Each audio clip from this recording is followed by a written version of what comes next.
መልስ እንሰጣቸዋለን ዛሬ ያሉትን አዲስ ጉዳዮች።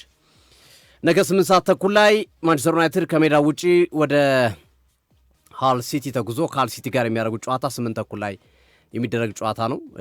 ሃል ሲቲ ወደ ፕሪሚየር ሊጉ የመጣው በቻንስ ነው ግርሜ እንደሚታወቀው። ምክንያቱም ሳውዛምፕተን ሰላይ መድቦ ሚድልስ ብራዎችን ሲሰልል መያዙን ተከትሎ ሳውዛምፕተን ተባረረ ከውድድሩ። ሃል ሲቲ ውድድር ውስጥ እንዲገባ ተደረገ። በደረጃው ሰንጠረዥ ላይ ከሳውዛምፕተን ቀጥሎ ያለው እሱ ስለነበረ ማለት ነው። ከዛ ወደ ጥሎ ማለፍ ገባ። ጥሎ ማለፍ ውስጥ ገብቶ ሃል ሲቲ ተጋጣሚዎቹን በማሸነፍ ሶስተኛው ቡድን ሆኖ እንግሊዝ ፕሪሚየር ሊግን ተቀላቀለና ለየት ያለ ነገር ያለው ነው። የሆነ አስበው እስከ ዓመቱ መጨረሻ ድረስ ጭምር አላሰቡትም። ውድድሩ አልቆም አላሰቡትም።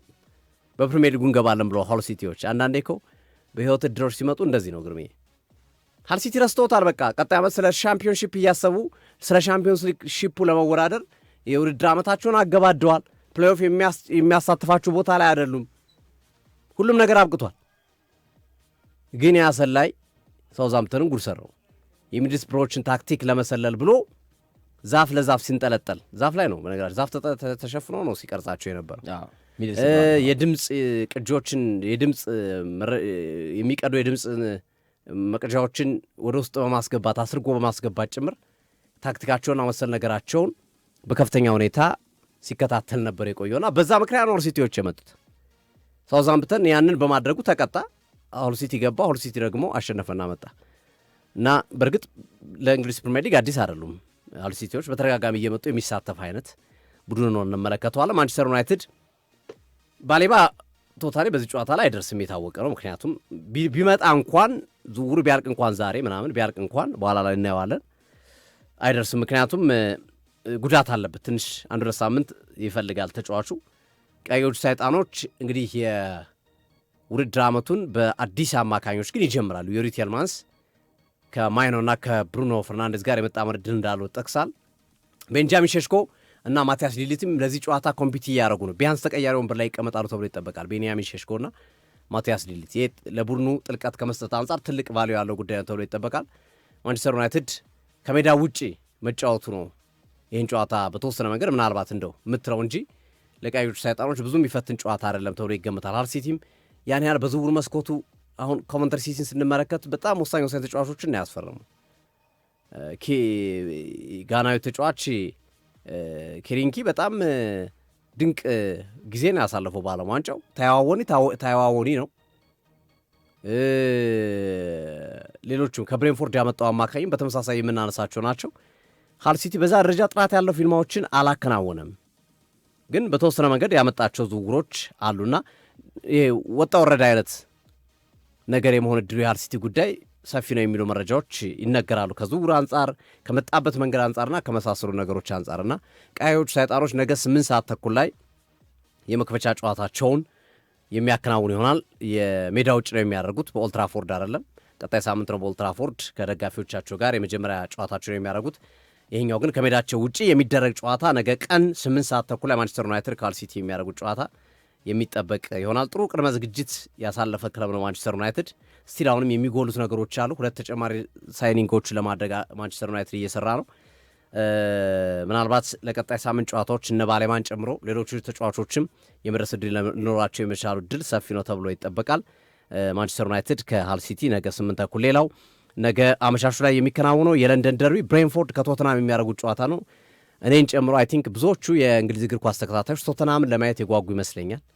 ቶተናም በዚህ የውድድር ዓመት ያልተጠበቀ ሰርፕራይዝ ፓኬጅ የሚያሳየን ቡድን ይሆናል ብዬ አስባለሁ። ይሄ ቡድን ምክንያቱም ከዝውውሮቹና መሰል ነገሮች አንጻር አሁን ጭራሽ ሳቪኒዮን ጨምረውታል። ለነገው ጨዋታ አይደርስም፣ ግን ሳቪኒዮ 85 ሚሊዮን ፓውንድ ከፍለው ወደ 100 ሚሊዮን ዩሮ የሚጠጋ ገንዘብ ከፍለው ተጫዋቹን የግላቸው አድርገዋል። ስለዚህ የብሬንፎርድና የቶተናም ጨዋታ ይጠበቃል። እሁድ 2 አሪፍ ጨዋታዎች አሉ። እሁድ ማንቸስተር ሲቲ ከበርማውዝ ጋር የሚያደርጉት ጨዋታ ማንቸስተር ሲቲ የቁስሉ ሳይደርቅ የሚያደርጉት ጨዋታ ነው። ግርሜ ከዚህ ቡድን ጋር ለአርሰናል ዋንጫውን በመስጠት ወይም ዋንጫውን ከሲቲ በመንጠቅ ለአርሰናል በማስረከብ በርማውዝ ትልቅ ሚና ተጫውቷል። ከበርማውዝ ጋር በነበራቸው ጨዋታ ላይ ጨዋታው ነጥብ በማስጣላቸው ምክንያት ከሲቲ ጋርዲዮላ እስከ ማልቀስ ድረስ የደረሰበት እነ ሮድሪ ሲያለቅሱ የተመለከትነው በዶኩመንታሪ ፊልም ላይ የበርማውዝ ውጤት ነው። ከበርማውዝ ጨዋታ በኋላ ነው ያን ነገር የተመለከትነው። ቢኮዝ ከዛ በኋላ ምንም ተስፋ አልነበረም። 100 ተዘግቷል እድሉ በርማውዝ ሲቲን ነጥብ ማስጣሉን ተከትሎ እና ያቁ ስራ አለባቸው ሲቲዎች። በተለይ ብዙዎቹ ለቀዋል። ሮድሪና ጋርዲዮላ እንኳን ለቀዋል ሲያለቅሱ የነበሩት። ግን በቡድን ውስጥ የነበሩት አብዛኞቹ ተጫዋቾች አሉ። እነ ሃላንድ፣ እነ ዶኩ፣ እነ ማርጌሂ፣ እነ አንቷን ሲሜኒዮ፣ እነ ኩሳኖቭ፣ እነ ኦራይሊ ጨምሮ አብዛኞቹ አሉ እና የበቀል ስሜት ያለበት ጨዋታ ነው። ጨዋታ ቅዳሜ 10 ሰዓት ላይ እሁድ 10 ሰዓት ላይ የሚደረግ ጨዋታ ነው። የእሁድ ጨዋታ ነው። ማንቸስተር ሲቲ ከበርማውዝ እሁድ 10 ሰዓት ላይ የሚደረግ ጨዋታ ነው። በዛ ስሜት ውስጥ ነው የሚደረግ ጨዋታ ነው። ሲቲ እስካሁን ተጫዋች አላስፈረመም። በኮሚኒቲ ሺልዱ በአርሰናል የተሸነፈበት ውጤት ያደረገው የጨዋታ መንገድ በከፍተኛ ሁኔታ በርካቶች እያስተቸው ቢገኝም ተጫዋች አላስፈረመም። እንዲሁም አንዳንድ የመረጃ ምንጮች ሲቲ ቀጣይ ዓመት ዋንጫ አይነት እቅድ የለውም፣ ከሆነለት ችግር የለውም ከመጣለት፣ ግን እቅዱ በሚቀጥሉት 2-3 ዓመታት ቡድኑን መስራት ላይ ነው፣ እዛ ላይ ነው ትኩረታቸውን አድርገው የሚሰሩት የሚል ሀሳቦች ሲነሱ ነበር። በርማውዝ አንዶኒ ኢራዮላ ለቋል፣ ማርኮ ሮዝ መጥተዋል። እንግዲህ አዲስ አሰልጣኝ ቀይረው፣ ሁለቱም አዲስ አሰልጣኝ ቀይረው የመጡ ቡድኖች ናቸው ጨዋታቸውን የሚያደርጉት። ሁለቱም በአዳዲስ አሰልጣኝ ናቸው። ማርኮ ሮዝ በጀርመን እግር ኳስ በጣም የሚታወቁ አሰልጣኝ ናቸው። ማንቸስተር ሲቲ ኢንዞ ማሬስካ፣ ሁለቱም በአዳዲስ አሰልጣኞች በተወሰነ መንገድ አዳዲስ ተጫዋቾችን ጨምረው የመጡበት ሂደትና ይህም እንግዲህ ጨዋታውን ለማየት አጓጊ የሚያደርገው ዋነኛው ምክንያት ያምናው የበቀል ስሜት፣ ደጋፊዎችም ያንን ነገር እያስታወሱ ነው በከፍተኛ ሁኔታ እየተዘጋጁ ያሉት ለእሁዱ ጨዋታ የሲቲ ደጋፊዎችን በስቴዲየም ውስጥ በሚኖራቸው እንቅስቃሴ። ኒውካስል ከሊቨርፑል ሌላኛው ምርጥ ፍልሚያ ተብሎ ይጠበቃል። እንዲሁም የዚህ ሳምንት አሪፉ ጨዋታ ይመስለኛል አይደል? ቁጥር 1 ላይ ከክለቦቹ ስታተስ አንጻር ማለት ነው። ኒውካስል ከሊቨርፑል 12 ሰዓት ተኩል እሁድ የሚደረግ ጨዋታ ነው። ግን ሁለቱም ከረንትሪ ያሉበት ሁኔታ ደስ አይልም። ኒውካስል ቁልፍ ተጫዋቾችን ለቋል። ሳንድሮ ቱራኒ፣ ብሩኖ ጊማሬዥ፣ አንቶኒ ጎርደን በዚህ የክረምት የዝውውር መስኮት የለቀቁ ወሳኝ ተጫዋቾች ናቸው። ሊቨርፑል መሐመድ ሳላህ ለቋል። እስካሁን ድረስ ሊቨርፑል ዝውውሩ አጓጊ፣ ለደጋፊዎች አስጨናቂ ሆኗል። የጨመራቸው ተጫዋቾች ያን ያለ ቡድኑ ጥራት የሚጨምሩ ናቸው። እነ አራሆ እኔ ጥያቄ አነሳለሁ። ቪክቶር ሙኖዝ ሌላኛው የመጣው ተጫዋች ነው። የመስመር አጥቂ ነው። ገና ታዳጊ ወጣት ተጫዋች ነው። እሱም በሚቀጥሉት ዓመታት ልዩነት ሊፈጥር ይችላል። አሁን ላይ ግን ጥያቄ የሚያስነሳ ይመስላል የሊቨርፑል። ሁለቱም በዝውውሩ መስኮቱ ላይ ያላቸው ተሳትፎ አነስ ያለ ደከም ያለ ጠንካራ ዝውውሮችን እያደረጉ ያልሆኑ ክለቦች ሆኖ እንመለከታቸዋል። ሊባስ ብሎ ሊቨርፑል እኮ ከርቲስ ጆንስን ሽጧል። በማን ተማምኖ እንደሆነ አልገባኝም። አማካኙን ተጫዋች ሳይጨምር ከርቲስ ጆንስን ሽጧል። ራሱ አማካኙ እኮ ችግር አለበት፣ እንኳን ጆንስን ሽጠህበት ማለት ነው። እና የሁለቱም ክለቦች የዝውውር ፕላን የቅድ ችግር ያለባቸው ክለቦች ሆኖ እንመለከታቸዋለን። አምና አሌክዛንደር አይዛክን ኒውካስል የለቀቀበት መንገድ፣ ሊቨርፑል ያስፈረመበት መንገድ የፕላን ችግር ነው። የሁለቱም እስከ መጨረሻው ደቂቃ ጠብቆ ነው ዝውውር የተፈጸመው። ሊቨርፑል ኢኪቲኬንም አይዛክንም አንድ ቦታ የሚጫወት ተጫዋቾችን ማስፈረሙ ዲየጎ ጆታ አልፈት ሕይወት ተሰምቶ ሉዊስ ዲያዝ በሌለበት ሰው ሳይተኩ እንደዛ ማድረጋቸው የፕላኒንግ ችግር ነው። ኒውካስልም በተመሳሳይ መንገድ አሁን ብሩኖ ጊማሬዥን፣ ሳንድሮ ቶናሊን አጥተው ግን ፕላን እያደረጉና እየሰሩበት ያለበት መንገድ ተመጣጣኝ አይደለም። ኒኮ ጎንዛሌዝን ከሲቲ ለማምጣት እየሰሩ ነው፣ ግን እስካሁን አልጨረሱም። ዝውውሩን ባምባ ብቻ ነው እስካሁን የመጣው እና ለኒውካስልም ለሊቨርፑልም ሁለቱም ኮምፎርታብል ሳይሆኑ ወይም ነገሮች ሳይስተካከሉላቸው የሚጀምሩት የውድድር ዓመት ነው። እንዴት ይጠናቀቃል አብረን እናየዋለን። በአዳዲስ አሰልጣኞች ሊቨርፑልም በአዲስ አሰልጣኝ፣ ኒውካስልም በአዲስ አሰልጣኝ ነው የሚጫወቱት። ቅድም ልክ እንደ ሲቲና እንደ ቦርንማውዝ ሁሉ የአዳዲስ አሰልጣኞች ፍልሚያ ነው ይሄኛውም። ኒውካስልም ሄሴሌን ሹማል፣ ሊቨርፑልም በአንዶኒ ራዮላ እየተመራ የሚያደርገው ጨዋታ ነው። ስለዚህ ሁለቱም በአዳዲስ አሰልጣኞች የሚደረግ ጨዋታ ነው። ይሄም ሌላ አሪፍ ጨዋታ ነው። የመጀመሪያው ሳምንት የመጨረሻ ጨዋታ ሰኞ ምሽት በምዕራብ ለንደን ደርቢ ፉልሃም ከቼልሲ የሚያደርጉት ጨዋታ ነው። ፉልሃም ከቼልሲ የሚያደርጉት ጨዋታም በተመሳሳይ ሁለቱም አሰልጣኝ የቀየሩ ክለቦች የሚያደርጉት ጨዋታ ነው። ግን የሚገርም ነው።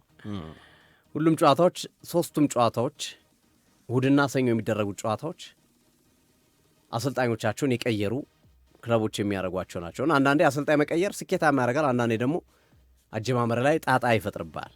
ችግር አነሳስ ላይ ችግር ሲፈጥር እናያለን። አዳዲስ አሰልጣኞች መምጣት ሊጉን ለመልመድ ተጫዋቾቻቸውን ለማወቅ ቅያሬዎቻቸውን ለማወቅ በሚያደርጉት እንቅስቃሴ ላይ ከፍተኛ የሆነ ክፍተት ይፈጥራል ተብሎ ይጠበቃልና ስለዚህ እነዚህ ጨዋታዎች ይጠበቃሉ። ከዛሬው ጨዋታ በተጨማሪ ዛሬ ምሽት 4 ሰዓት ነው አርሰናል ከኮቬንተሪ፣ ነገ ቀን ላይ 8 ተኩል በመሳሳት ጨዋታ ማንቸስተር ዩናይትድ ከሃል ሲቲ፣ አመሻሹ ላይ ብሬንፎርድ ከቶተንሃም፣ እሁድ ማንቸስተር ሲቲ ከበርማውዝ 10 ሰዓት ላይ፣ ኒውካስል ከሊቨርፑል 12 ተኩል ላይ እሁድ፣ ሰኞ ፉላም ከቸልሲ 4 ሰዓት ላይ። የመጀመሪያው ሳምንት ተጠባቂ ጨዋታዎች እነዚህ ናቸው። ግርሜ ማስታወቂያዎችን አስከትለን ከዛ በኋላ ዝርዝር የዝውውር መረጃዎችን እያነሳን ዋና ዋና የሚባሉ በእነሱ ላይ ሀሳቦችን የምንሰነዝር ይሆናል። አድማጮቻችን የኢዝሪ ኮንሳ ጉዳይ አለ፣ የተናገረው ነገር አለ፣ የሳቪኒዮ ጉዳይ አለ፣ የአረዋን ቢሳካ ጉዳይ አለ፣ ሌሎችም አሉ እና በርከት ያሉ በጣም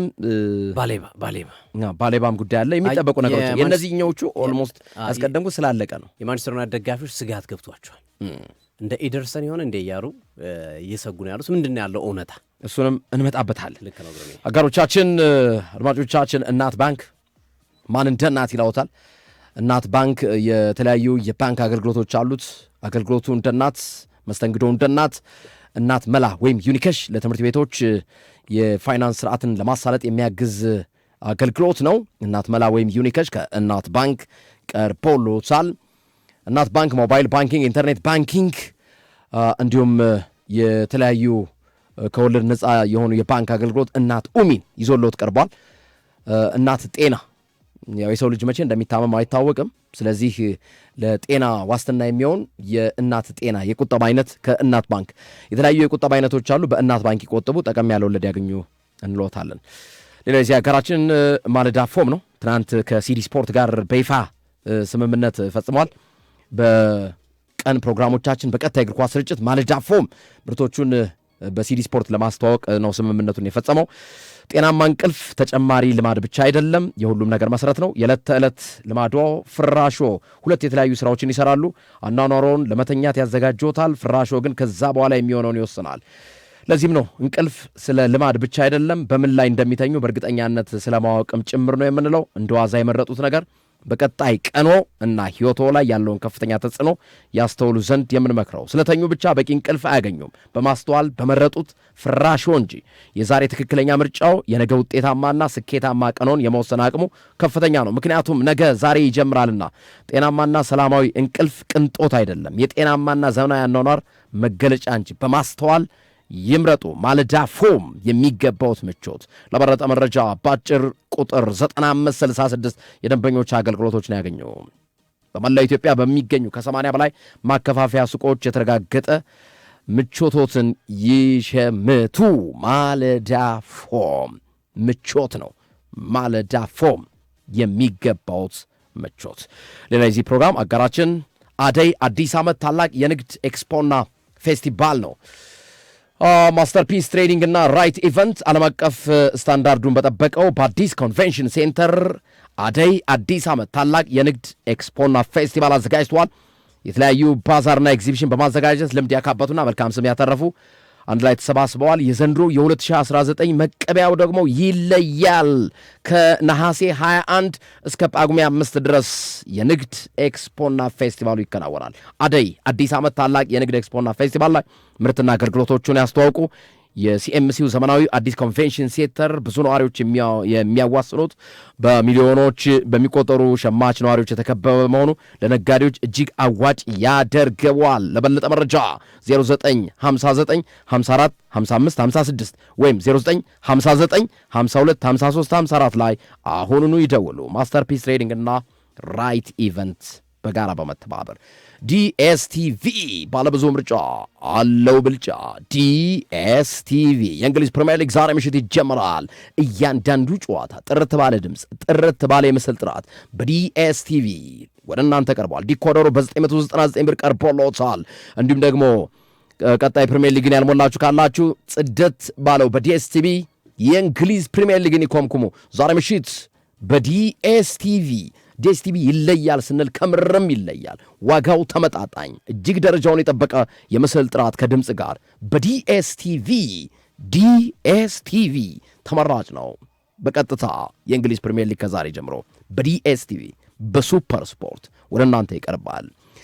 አጋሮቻችንን እውቅና እንሰጣለን። ተመልሰን መተን ለየት ያሉ ዝውውሮች አሉ አድማጮቻችን እንዳያመልጧችሁ።